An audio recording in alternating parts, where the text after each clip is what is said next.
I would like to just take a moment, Council, to Lorraine Conway passed away this Sunday. She was a mayor from 11/14/1995 through 2000. If we just take a minute in memory, appreciate it.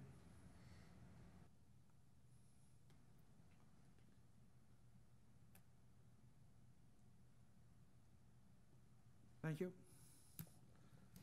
Work session. Public comments on work session related items. Is there anyone in the public would like to comment on work related or work session items? If so, please come to the podium. You have 5 minutes. State your name and address, please. Janice Waterman, 1010 Maple Street, Manistee. I am the chairperson of the Tree Commission. And one of the items on your agenda tonight is a tree trimming for down at First Street Beach tennis court area. This issue has come up over the last 5 years, 4, 5, maybe even 6 times. It has been voted on by our commission and declined every single time. I just wanted to remind you that we have acted on this, and what you decide to do is what you decide to do. But we have declined it. Go ahead. Go ahead. Ma'am? Can you tell us the reason for the declining? The tree is healthy. There's no need to take almost half the tree.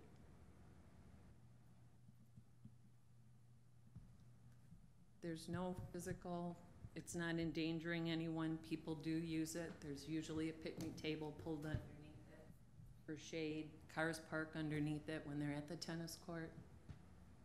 Okay, this lady is claiming she likes one branch cut off. The branch in question is probably this big around. And it does shoot out, go up and out. It would disfigure the tree. Thank you. You're welcome.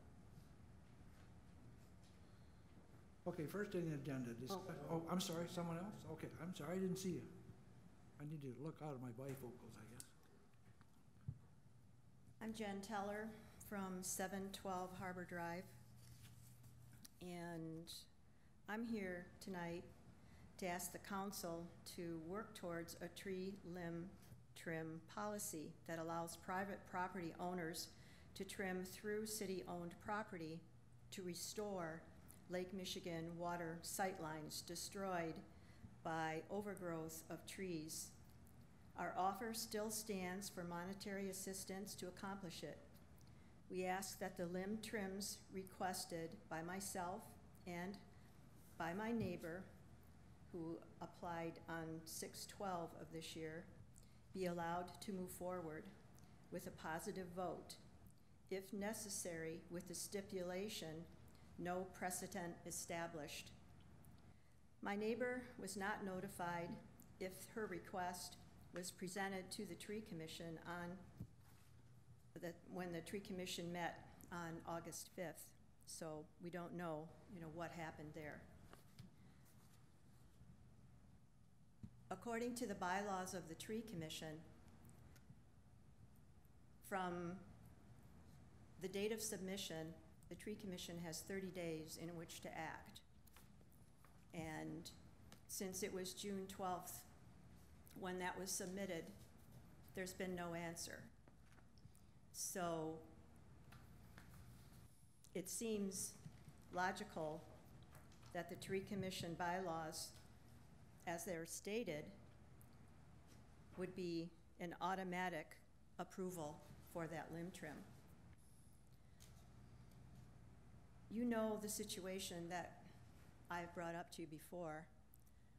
Because it was denied on one issue, I have asked other communities what their policy has been for limb trim. I've been to Holland, not personally, over the phone, talking with the people in charge, as you've seen on the application that I sent to each member in January, and again later on. But the cities of Holland, Muskegon, Ludington, Frankfurt, Traverse City, Petoskey, Harbor Springs, all have given the okay when given the exact same situation that we have with our limb trim. I did not identify myself or the city that I was calling from, so that there wouldn't be any, wonder, why am I calling? I had many different answers, some of which you've seen on the application. Basically, they say, cut it. We won't be able to get to it for 2 years. That was from Muskegon. Just cut it. I said, the limb's not dead, it's not diseased. She said, just cut it. Oh, okay. That was just over the phone, no paperwork, nothing. Just go cut it. The City of Holland said, we've been a Tree Commission member, or Tree City USA member for 37 years. That DPW supervisor said, we work with the taxpayers. You pay our taxes. If I was in your same shoes, I would want the same thing.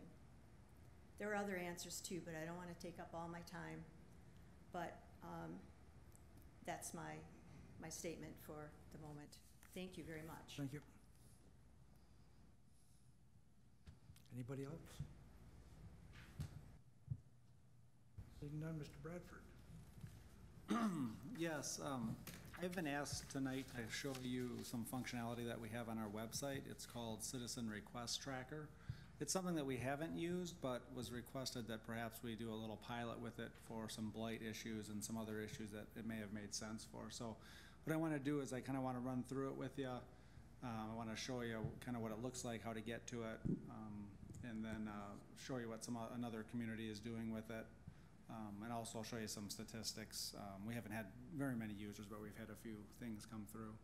So on the screen in front of you is the city's homepage, and if you scroll down in the latest news, you'll see citizen requests right here, and report a concern or make a request. If you click on that, it takes you to another page here, which is our request tracker page. Now, in order to use this, you do have to have an account on our website. It doesn't necessarily tie that to the user in the request tracker, but with that said, we haven't turned on anonymous requests.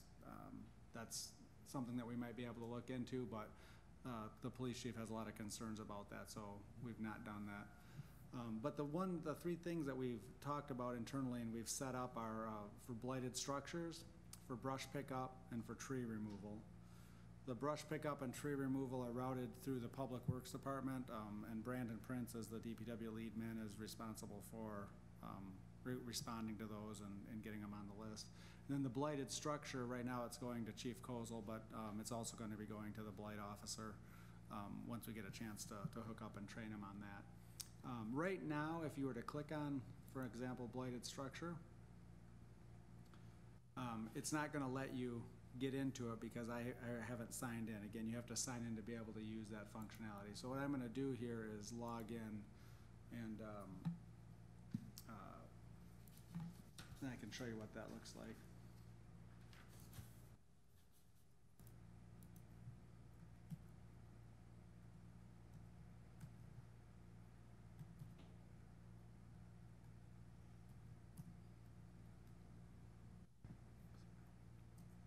Well, can we use your password then? If I can read it, right? I didn't bring my glasses up. Okay, so somebody who was logged in under their account would, if they clicked on blighted structure, it would bring up this form right here.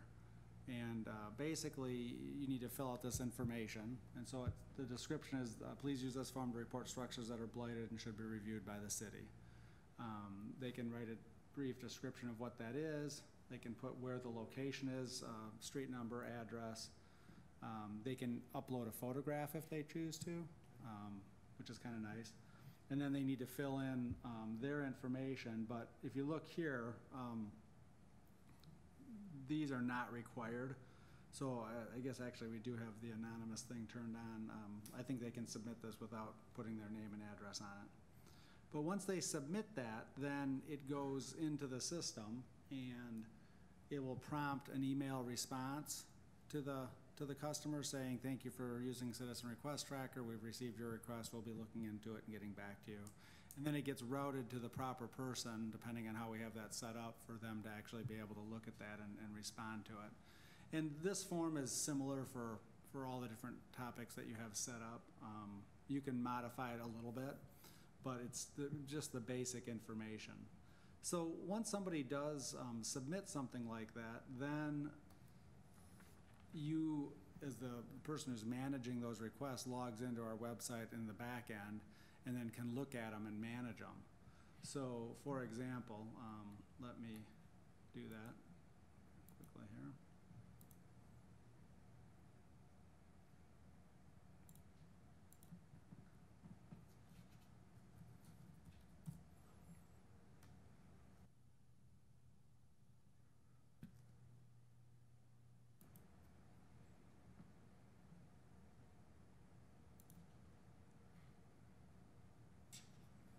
So you can see here when you're logged into the back end of the system, it shows blight. We have 1 closed request and 4 in process. And forestry, we have 4 closed and 1 in process. You can look at statistics, and this is for all of the requests, not just by category. And you can search by date. You can see how many were submitted, closed, the percentage submitted and closed, or requests per day, average time, and some just basic statistics. Keep in mind some of these, this shows that we've had 10 totals or 11 total so far. Probably half of those, maybe 6 of them have been just test ones that we were doing through and we were running through the system. So there's only been a handful that have actually come in from citizens. I put in one for blight. Yep. And I did get a nice acknowledgement back from the system right away. And then about 24 hours later, I got an actual response from the police chief. Mm-hmm. Well, so one of the things on the blight is we've got they've been handling, the request has come in, they see who it is, and they've been making responses in their normal course of business. They haven't really gone and used the back end of the system yet. Again, there's a little bit of training that's going on there, but it does give the citizens another avenue to send a request in. But you can see there's different, the different requests that have come in. Like this one says garbage, pontoon boat, fire pit, and all kinds of junk pouring out off the porch. If you have actions, you can view the details on this. This is what the person who's managing would do. They'd come in, they'd look at this. They can send a response out. It shows a history of what emails have been sent. So it's kind of how they manage it. And then once it's resolved, they close it and the system will send an email back to them. It's a pretty basic system. The priority, who decides that and what are the numbers? Those are just tied to the actual type of request. So this is blighted structure. I put it as normal. If Tim wanted to come in here and elevate that priority, he could do that. Is that 1 out of 5 or? Well, then it's critical, urgent, normal, low, basically are the options there. But they're all set up with a default to begin with. And then depending on how the person who's managing those requests comes in, if they wanted to change that priority, they could. There's really not a lot to this module. I mean, it's pretty straightforward. If you go back to ours, you can see we've got these that we had set up as a pilot. But as an example, Springfield, Missouri, which is a much bigger town than Manistee, if you look at there, they use the exact same website vendor as we have. You can see they've got all kinds of things on their website. I think this would be way more than we would ever do. But it just shows you that there's the opportunity to do that. I will say that the people that have to manage it in the Public Works and the Police Department primarily are still getting used to it, and it is a little bit cumbersome when you've got a system where somebody calls and you mark it down on a piece of paper. But this does give you more data. It gives you more trackability. You can go back and look at those requests. In some cases with the police, it's probably redundant because they log those blighted calls, I think, in their one of their other systems. But it's what we have. It's built in with the website, and it's a tool that we're able to use. You can see this list just goes on and on. There's all kinds of things that you can have under this module if you wanted it for the city. So we're going to keep testing it. We're going to get the police department trained up, particularly the blight officer, so he can do more responding through the system. At some point, if we decide to really embrace this and add more categories and kind of use it as part of our day-to-day management, we may consider adding a button up here for it. That requires the website people to come in and do something, though that's nothing. We can maintain most of the website, but we don't do that part of it, so there'd be probably a small charge for that. But that's kind of where we're at with that right now. There's also a straight, if you just go manistee.mi.gov /concern. That's the website link that was actually in the newsletter that went out with the tax bills. It takes you right to that same page. It takes you to the request tracker. So it's just a shortcut way to get there. Does anybody have any questions on that, how we're doing that or the functionality? Is there a way to share like the status of what's going on to the public? So if like you have one, like to Duffy, and you have like 5 people putting in a request. There's not a way, and we probably wouldn't share that with the public. I mean, we don't do that with regular blight requests, but if you've emailed this in as a request or put a request through the system and the person who's responsible for managing that responds to you back to the system, it will send an email. So the actual person that submitted the complaint will get updated on that, but it won't be just to the whole general public. So let me clear the way it works. So when you click onto that system, it's basically gonna go into your email. You're gonna fill out a form and it's gonna be part of your email, and then that's how you're gonna attach the photographs? No, when you go in, you actually, it's not an email, it actually brings up. So it's a web form? Yeah, it's gonna bring it up. It's this form right here that you see on the screen. Okay, I'm just curious how you get a photograph downloaded. So I take my smartphone, I go and take photographs. How do I get that Well, transferred? right here where it says photograph, Right. I'll be working on my computer at home, right? So presumably I have a photo maybe already downloaded to my hard drive, and I just choose which file it is. So it's gonna bring up my directory on my computer. Okay, so Yep. it will go into your directory, great. Yes, it's not gonna get it directly from your phone, right. sort of thing. Yep. But it is a web form, but then the response back goes to the email address that was put in the form here. And can anybody, citizen or non-citizen, register onto the site? Yeah, when we were practicing this, I think I registered an account with Springfield, Missouri, because I wanted to see what it looked like on the back end and stuff. I didn't submit anything, but yeah, anybody can do it. Okay. Are there any other questions on that, or, like I say, it's kind of in the early stages, and I'm not sure that, we've had enough requests come in to actually kind of see how it's gonna work. We've had a few, hopefully we'll get some more, and then we'll be able to work out more kinks in it as that goes along. Have we had any kind of an advertisement in the newspaper on this? There was a big section on it in the tax newsletter, which went out to every resident. So we've had that. It's prominently on our webpage, on the homepage, under the latest news right here, citizen requests. It was also rolled out through our Facebook page. Yeah. So we have multiple channels for stuff to get here. This just provides another one, which, we've got that functionality, so we're trying to make use of it. Thank you. I'm going to excuse myself. It's my son's 16th birthday, so we're going to have cake. Thank you for sharing. You're welcome. I meant the cake. I'll bring some back. Discussion on tree trimming policy. Mayor Pro Tem and Council Member Aaron Pontiac. I had suggested that we put this on a work session just so that we could have an open discussion among our council members on this issue. It has been ongoing for 5 years. With all due respect to Mrs. Teller, I have been on her deck, and I have seen this from as far as back as 5 years ago, and I'll speak to that later now that Jeff has stepped up to the podium.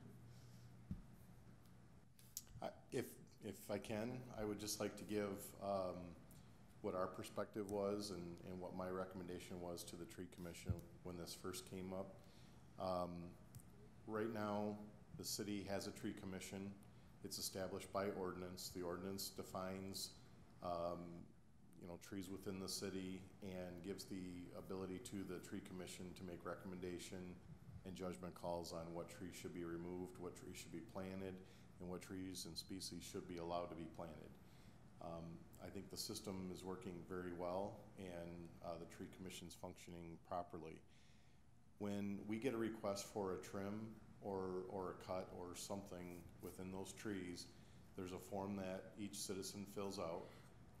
That form is then, put together, and on a monthly basis, we pass those off to the tree commission. The tree commission visits each one of those locations and makes a determination on how to handle that. If the tree they believe is diseased or is in bad shape, they will approve it to be removed. If it, is a healthy tree, but there's some issue with maybe some dead branches or so forth, then they'll approve us to trim it. And then as time allows, usually in the late fall and early spring, our crews then go out and cut those trees. This particular request is a tree that's within a city park. And the tree commission went out and visited that when they first looked at it. And Janice, I want you to correct me if I misstate anything, but the discussions that were held were that, like she stated earlier, that the tree was healthy, and there were a number of trees right around that were unhealthy and that we trimmed and cut out and thinned out. This tree we pruned up because there were some branches that were real low to the ground, and with the grill and the picnic table below it was a concern, for people using that park. But the largest thing was that while trimming a branch or cutting that tree down or doing anything to that may have benefit to a property owner, it is an asset to the community and it's a part of our park. And my concern and what I voiced to the tree commission was, if you start trimming a tree to open up a view, where would you stop within First Street Beach, Douglas Park, that could open up views for everybody that's on Harbor Drive? I mean, you may get requests to start taking down every tree in there. You go to Lighthouse Landings, they're looking at trees through that park. If we cut down the large popple trees by the boat launch, they'd have a beautiful pier or view of the pier and the channel and the lighthouse. Where do you stop that? We've had issues for years with people cutting down trees at Man-Made Lake to try to open up views, some of the homes that look through that. We've got the prosecutor's office involved when we had when we actually caught several of those people. So where does that stop? And I think that it's a very unique thing when it's a public asset. And I've always been taught and trained that you don't buy the view, you buy a piece of property. But these trees are a part of the overall park.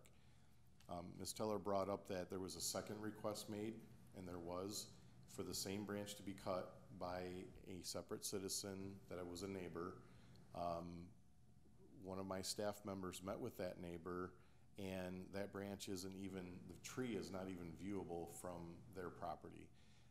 When that was submitted on behalf of that resident by Ms. Teller, I told her it was the same issue. It had been to the tree commission at least 5 times. It had been to the Parks Commission. It has been to 3 separate city managers as an appeal, and it's been before council before. At each step of this, it's been denied, and it's been denied for the same set of reasons. So I told her I was not going to process that and take that to the tree commission. Is there something stated that once it's been denied, it can't be brought back up? I don't think there's anything that defines that appeal process. Not in the ordinance. But it has been appealed thoroughly multiple times each year this is actually 6 years now. Okay, but I'm just thinking,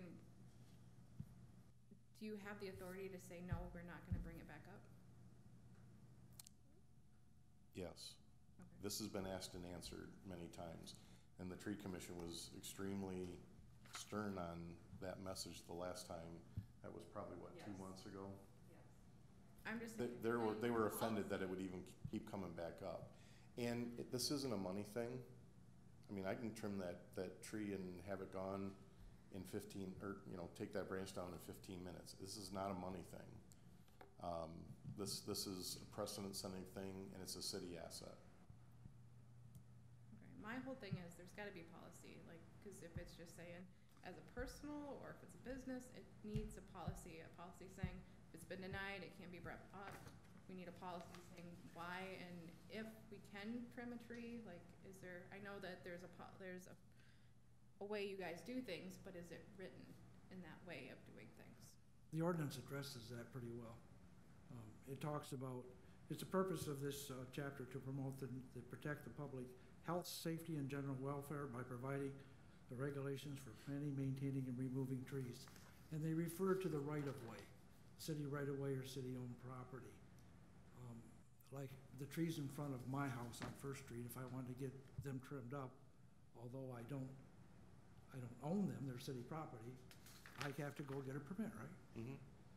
And I can get them. You would make that request, the tree commission would review that request, they would make their determination, and then the public works would act on that request. And that the trees that we trim, and correct me if I'm wrong, when they cut down a tree, it's for public safety. We don't want branches falling on people. When we trim trees, it's for public safety or public health or welfare. We're not trimming trees for view. And all through this ordinance that I read, there's nothing in here that talks about trimming trees for view. It's all about public safety, public right-of-way, vision. Can you see around the corners, a tree in the way? All of those types of things. And then the intent is to protect the tree. Right. Mhm. As far as I'm concerned, the tree commission, from what I've read and read the notes and what's been going on, they have followed this ordinance to the letter.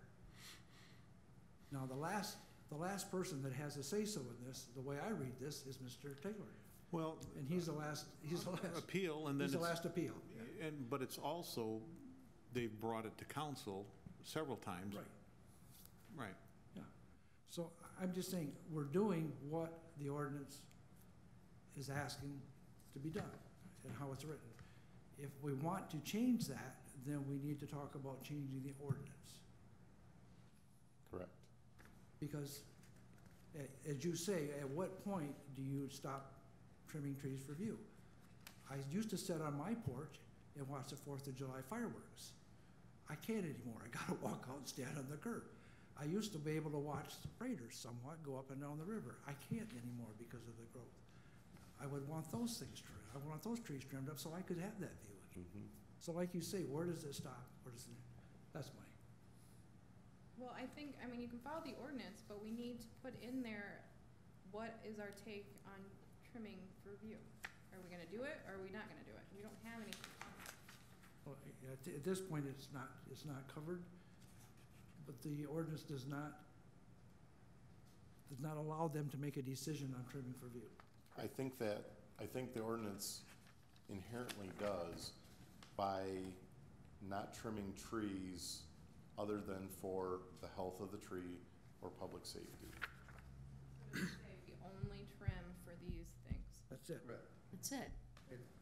And I guess that's the question, do we want to look at an ordinance that would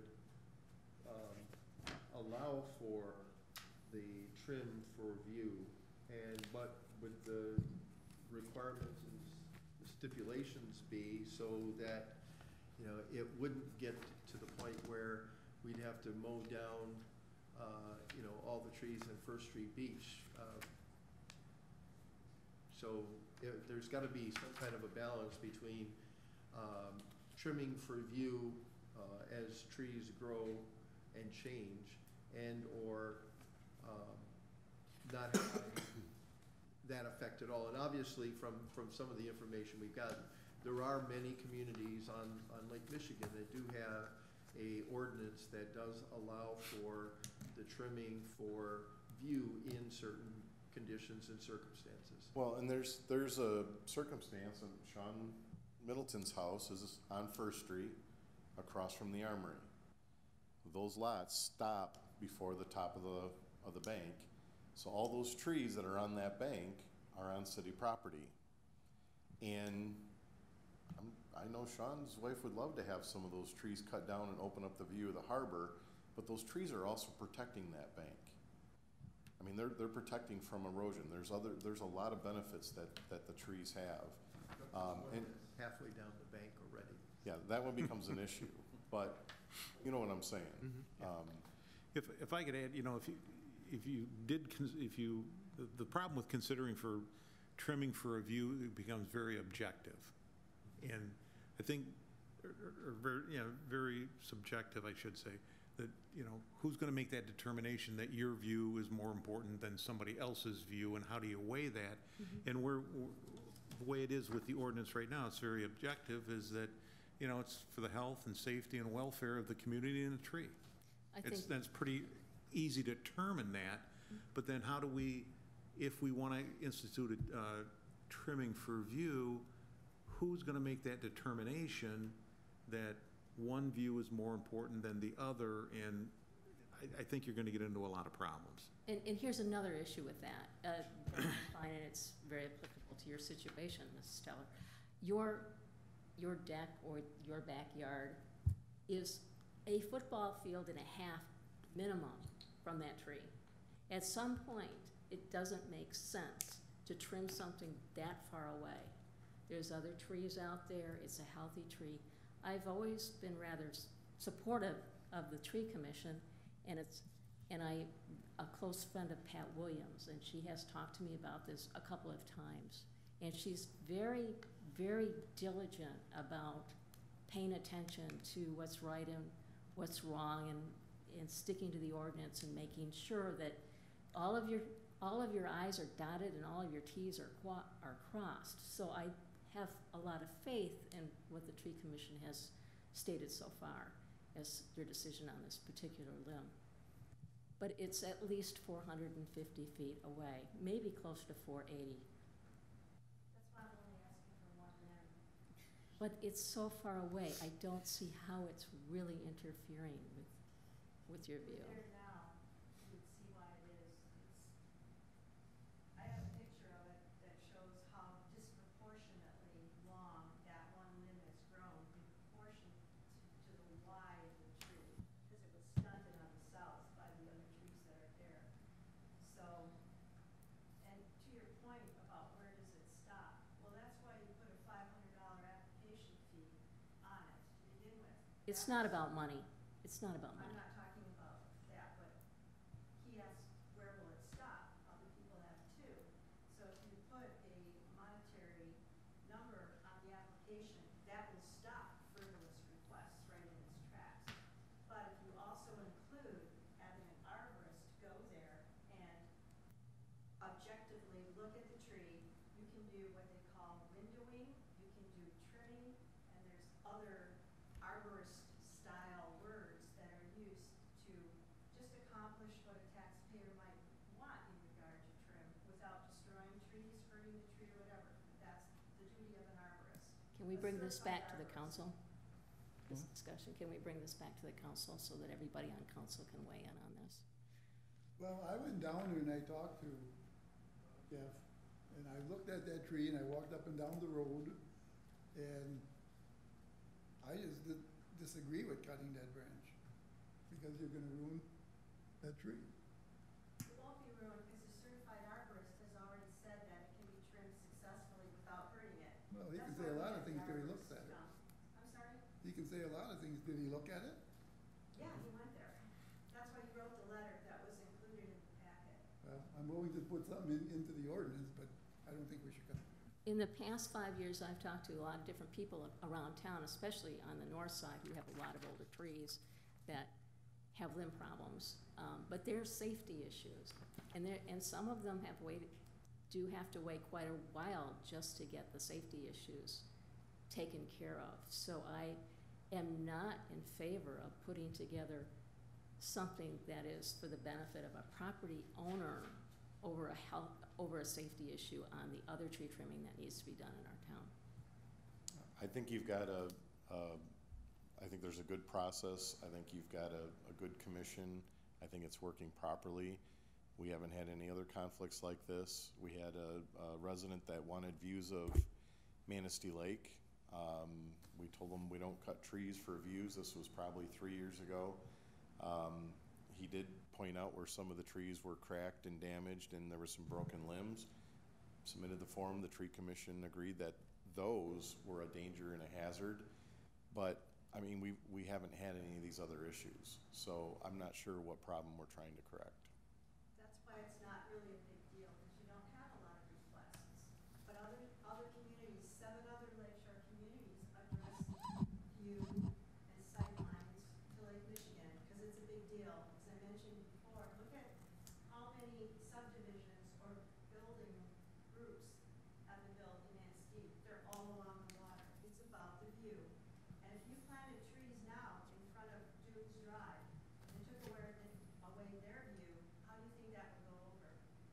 I mean, today, 40 years ago, it wasn't a big deal. Now it's a big deal. People pay good money for the view of Lake Michigan.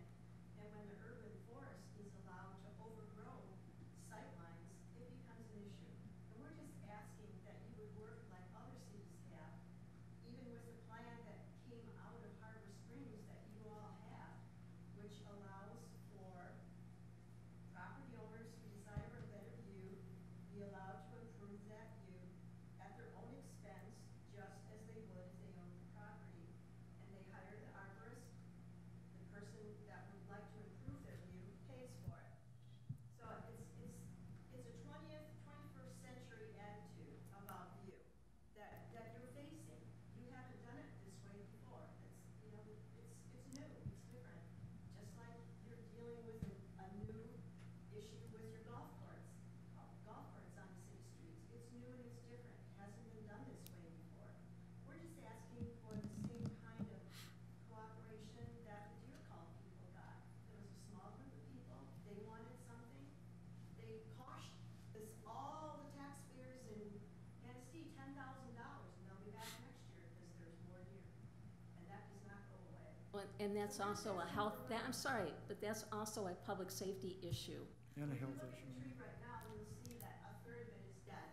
The one limb that we're asking to be trimmed now has one limb dead coming out of it. I was just there today to look at it. So was I. And you saw it. If I could just make a couple of comments. Number one, Okay, you know, I'm comfortable with the tree commission in the process they have and everything I've been privy to. They've been following the ordinance and their charge by city ordinance. Number two, if council was to even consider a tree trimming policy that the resident would bear the cost of that, then I think you're going to eliminate a number, maybe a large number in this community from taking advantage of it because they can't afford it. And, you know, finally, you know, where is the balance if you say we'll allow one person at his or her expense to improve their view and at the expense of a piece of city property that's enjoyed by others in the community. So I just wanted to get those comments out there. for me, the city property is for all of us to use, and we make decisions about city property is for the majority of the taxpayers, all the taxpayers, not just one person. I have concerns about, can we legally spend our tax dollars for one person to trim a tree? We can't. I don't think we can. We just can't do that or give our services to one person. It's all about all of us. What decisions we make are about what's the best for the majority of our community, of our taxpayers. Jeff, have you had other applications in past years for limb trims? She's had her turn to comment. Ma'am, I'm sorry. this is time for council to discuss, Oh, okay? I'm sorry. So just for the record though, for man-made lake, when we did the invasive species thing, why was that? Was it for view or was it for something else? No, it's an invasive species that was taken over the lake. Mhm. Was taken over the lake, and pretty soon it would just cover that whole lake. That milfoil, Yeah. yeah, it's just nasty stuff. The Phragmites are what we're still treating. There was a citizen group that donated funds to begin the treatment of that. We've used up that money and then continued treatment probably the last 3 years. I think it's been about $1,800 a year to continue treating it, and it's being successful. The numbers are going way down. But what we've done is leverage, we've had the Northwest Michigan Invasive Species Network, Yeah. something like that. They have actually been treating that as opposed to us paying a contractor. And we've used the $1,800 line item that I have to pay them to do it. But in turn, they're also treating all of the Japanese knotwood that we have on city property citywide. So we've been probably getting $10,000 worth of value out of that $1,800. But it's not for view, it's for health. Right. Health of the lake. Yeah. I mean, it'll just take over the lake. Just for the record stated. And as far as the deer call, reference to the deer call, That's all about public safety. We have car deer accidents, we have feces in people's backyard, especially in the area where there's a high concentration of deer. We need to manage that. And we don't manage it for one person, we manage it for the city as a whole. Anybody else? Am I allowed to come back to the podium? No, we're done. What, did you have something quick that you wanted to say? Yeah, thank you. It wasn't too many years ago that also the Lakeshore Motel owners came to you when the new concession stand was going up. And they wanted that the concession stand moved 60 foot to the south because it was going to take away a lot of the view for their customers. So it's not like you have not already established a policy to address view. And whether it comes in the shape of a building over here, or phragmites over here, or a limb that's been allowed to overgrow in a public park, taking away sight lines that homes had originally, they all go to the same issue, which is view maintenance. So I'd like you to consider that in the fact that, again, you know, we're in a new era here. All of the condos, the Dunes Drive is built because of Lake Michigan and views of Lake Michigan. The Joslyn Cove is all because of the water. The new condos that are right there by the new brewery, those are on the water. So I'm just asking that you would take that into consideration. And it's not just about me, it was my neighbor, and there are other people on Harbor Drive, whose view was taken away by the overgrowth of trees. Now, they're not asking for that to be cut down, just windowing, you know, a limb here, a limb there, done by a certified arborist who says, we cannot do this, we can't take that because it'll hurt the tree. But we can give you this, and that's all we're asking, is that you work with people that are qualified to make those decisions. I don't know if there's a certified arborist on the tree commission, or even an advanced master gardener, or even a master gardener. But, you know, they make decisions that are in an advisory capacity. And when something like this comes up, yes, it has to go beyond the commission that it's coming out of. Again, it's advisory. And that's why I'm here, because even when it comes to that, he's trying to make a decision. I wasn't in agreement with it because of the issues that I brought up. So, you know, you're run by 7 members, and you set the tone. You work with Thad. Thad works with Jeff. Jeff works with the tree commission. It's a trickle down. But again, you know, this is something that goes beyond the tree commission and the other groups here. If I read my letter, it would probably take more time. But again, when I talk to all these other communities that are lakeshore I think we've been over Yeah, this. cities, they we've do been it. over it. I don't know why Manistee is making. Mrs. Teller, with all such a due big respect, deal. I think you've made your point.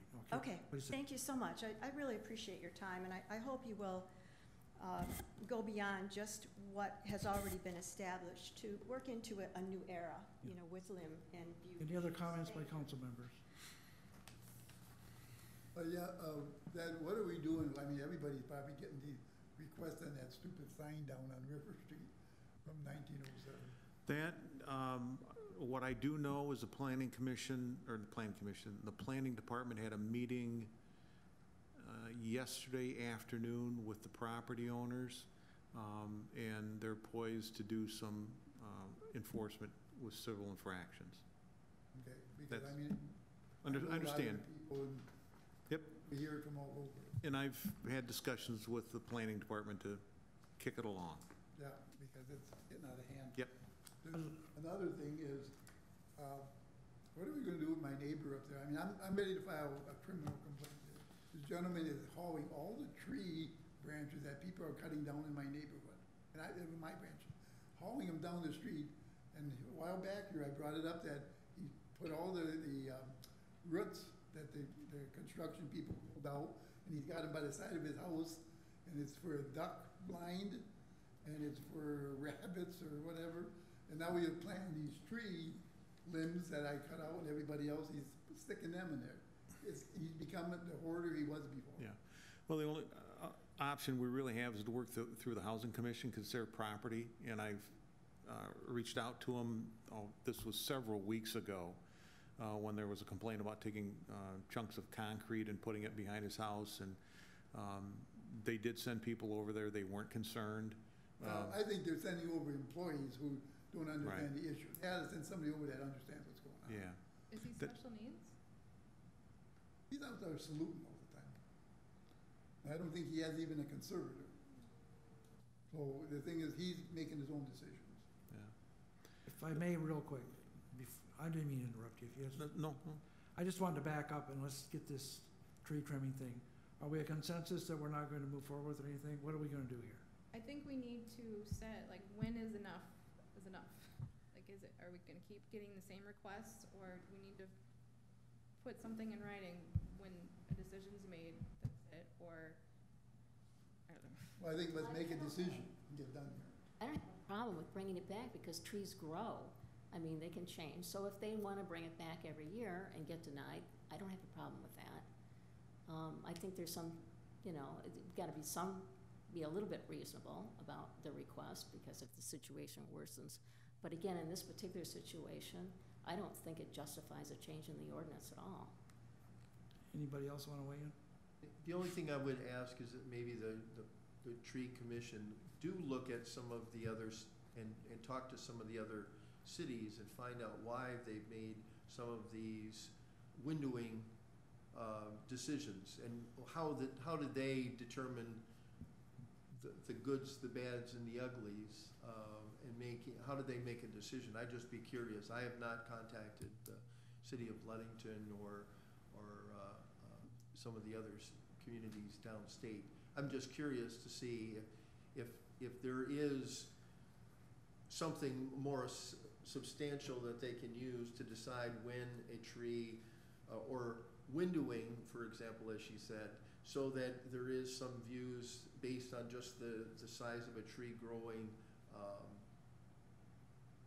to the point where it's blocking out the sun, so to speak. I don't think you have a budget for that, do you, Janice? Be calling everybody.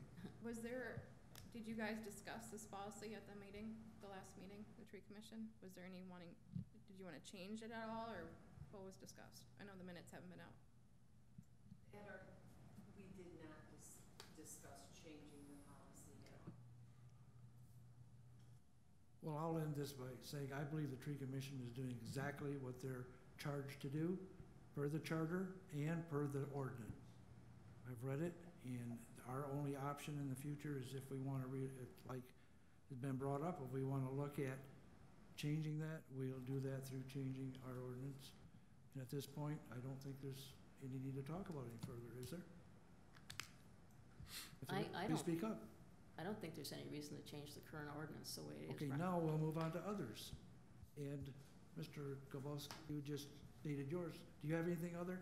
Well, the only thing that is, I realize that gentleman is underneath the Housing Commission. The problem is, we still have a city ordinance in play. Then I guess I've tried through the Housing Commission, and if you think there's something criminal, please get hold of the police department and they'll take a look at it. Use the new website. Pardon? That's what I was thinking of, don't worry. No, just get hold of the police department if you think there's something criminal. I'll tomorrow and see Kozel, and Okay. it's gotta be changed because it's a dump. Okay. Anybody else? I have a couple things. There's a lot of Airbnbs established here. Do they fall under the rental inspections? The ones that we know of, we bring them into the program. Is there any kind of like registration to have an Airbnb, or is it just To operate as a business? No. Yeah, people are renting out rooms now. Right. What I know about it, and maybe Sean, you can kick in if I'm missing some things, but when I've talked to Spicer and the individual that oversees it, they've tried to make a concerted effort to locate them, but you can't get an address unless you register for a room. Right. So that's the limiting factor, is that they know they're out there, but they don't know where they are. And unless they want to invest money and register at each one of them, that's the only way they're going to find them. Because I know other communities have them, so I don't know how other communities deal with Airbnbs. And I see that they're getting more and more popular, so. We do have some that are registered, so we know about them, we talk to them, some do register, but just finding them and identifying them is the difficulty. And don't some of the municipalities actually tax Airbnbs like they would hotels? That's not, I don't believe that's allowed by state law right now. There is some legislation pending that would do a couple of things. Number one, that would make it a right for homeowners to get into vacation rentals or Airbnbs without the consent of the locals. So basically, they're usurping local control in the state planning documents. So that's pending. I don't know where it's going to go. But the other condition is if that passes, then they would be required to pay that same nightly fee that hotels and motels do. But right now, they don't have to. So there's a lot of them that aren't registering with the city, and they're not being inspected by our rental, through our rental program. I mean, I think there's some out there that, of course, are escaping having a rental inspection, and that worries me from a liability standpoint. And again, as Sean said, the ones that they can discover or uncover, however you want to put it, they bring them in and, you know, they make them register. But it's just difficult trying to ferret those out. That's the big issue. It's not that we don't want to, it's just trying to find them. I just see like we have a problem with the sign from another restaurant complaining. But we're gonna get other hotels and motels complaining about these. And if they complain and give us a line on them, we'll go check it out. Yeah. It's often how we find out. Yeah. Somebody kind of tattletaling on Yeah. a competitor. Right. Traverse City has been dealing with that. Some periods. Okay. Then I have one more thing. With the tennis courts, is there any, did you get bids for that? Like, when is that? Sorry. And back on me, the guy that's working on it was on vacation.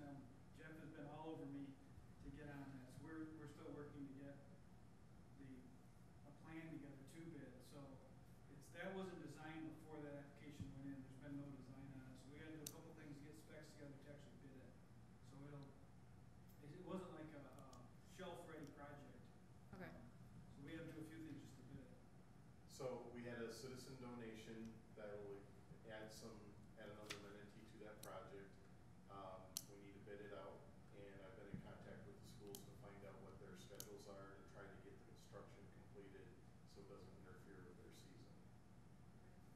Well, I just had a citizen come to me and ask if the bids have been requested yet, and then I guess there's Holland had just did something where they did the overlay and told me a company, I'll just send it to you, about asking them, because it was a lot cheaper than most other ones, so I'll just send it to you. And, yeah, that's it. Oh, I've got one. Is there anything that we can do about private parking lots in that are for public businesses when they're not maintained appropriately? In other words, where there's big potholes and uneven terrain in their parking lots? In private parking lots? In a private parking lot. It was basically, got a complaint about the parking lot by one of the businesses in Manistee. And apparently they went to the business, and the business says, well, we've been trying to get the landlord, who doesn't live in Manistee, to fix this parking lot for the last 3 or 4 years, and they just basically done nothing. I'm just curious if there's even anything, because it's not like blight if you got a pothole in your driveway. I don't think we would have any mechanism. Okay. You know, I can check with the city attorney, but it'd have to be a pretty hazardous situation for us to try to even intervene. But just on first blush, I'd say we have no authority to mandate the private property owner to fix a parking lot, but I can check. Mr. Cooper? I was going back and forth on this tree thing in my mind, and I think right now, the way I feel is that you got a tree committee, and we got an ordinance, let it the way it goes. That's the way it should be. Mayor Pro Tem? Nothing further. I have nothing further except to thank everybody for their input. And again, I thank the Tree Commission for doing their due diligence and doing what they're supposed to under the ordinance. With that, we're adjourned.